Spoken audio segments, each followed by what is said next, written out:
Pawan Kalyan deputy CM అయిన తరువాత కేవలం ఇరు తెలుగు రాష్ట్రాలే కాదు యావత్ భారతదేశం ఆయన గురించే మాట్లాడుకుంటుంది.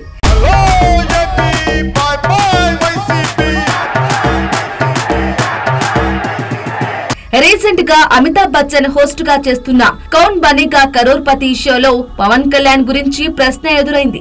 ఈ షోకి దేశవ్యాప్తంగా ఎంత పాపులారిటీ ఉందో ప్రత్యేకంగా చెప్పనక్కర్లేదు. అలాంటి షోలో హాట్ సీట్ పై కూర్చున్న కంటెస్టెంట్ కి పవన్ కళ్యాణ్ కి సంబంధించిన ప్రశ్నని సంధించాడు అమితాబ్. కౌన్ Banega crorepati latest episode hot seat లో డాక్టర్ రాణి బ్యాంక్, డాక్టర్ అభయ్ బ్యాంక్ కూర్చున్నారు. వారికి పవన్ కళ్యాణ్ గురించి ప్రశ్న వేశారు అమితాబ్. 2024 ఎన్నికల్లో ఏపీలో ఓ నటుడు డిప్యూటీ సీఎం అయ్యారు. అతను ఎవరు అని అడిగారు. పవన్ కళ్యాణ్, చిరంజీవి, నాగార్జున, బాలకృష్ణ అనే 4 ఆప్షన్లు ఇచ్చారు. అభయ్ దంపతులకు సరైన ఆన్సర్ తెలియకపోవడంతో ఆడియన్స్ పోల్ కు వెళ్లారు.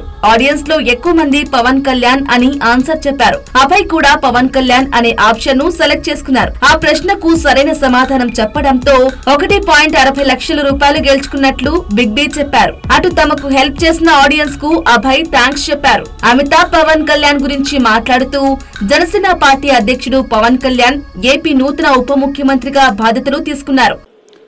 కొనిదల పవన్ కళ్యాణ్ గారు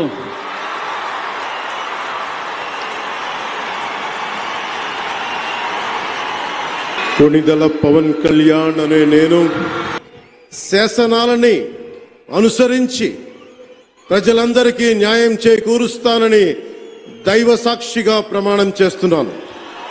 ఆయన మంచి నటుడు. టాలీవుడ్ లో చిరంజీవి ఉన్నారు కదా, ఆయన చిన్న తమ్ముడే పవన్ కళ్యాణ్ అని కంటెస్టెంట్స్ కి చెప్పాడు అమితాబ్. ప్రస్తుతం ఈ వీడియో సోషల్ మీడియాలో వైరల్ అవుతుంది. తమ అభిమాన నటుడు, అభిమాన పొలిటికల్ లీడర్ పవన్ కళ్యాణ్ గురించి దేశవ్యాప్తంగా ఎంతో పాపులర్ అయిన ప్రతిష్టాత్మకమైన కౌన్ బనేగా కరోర్పతి లాంటి షోలో మాట్లాడటంతో అందరూ ఆ వీడియోని సోషల్ మీడియాలో షేర్ చేసుకుంటున్నారు.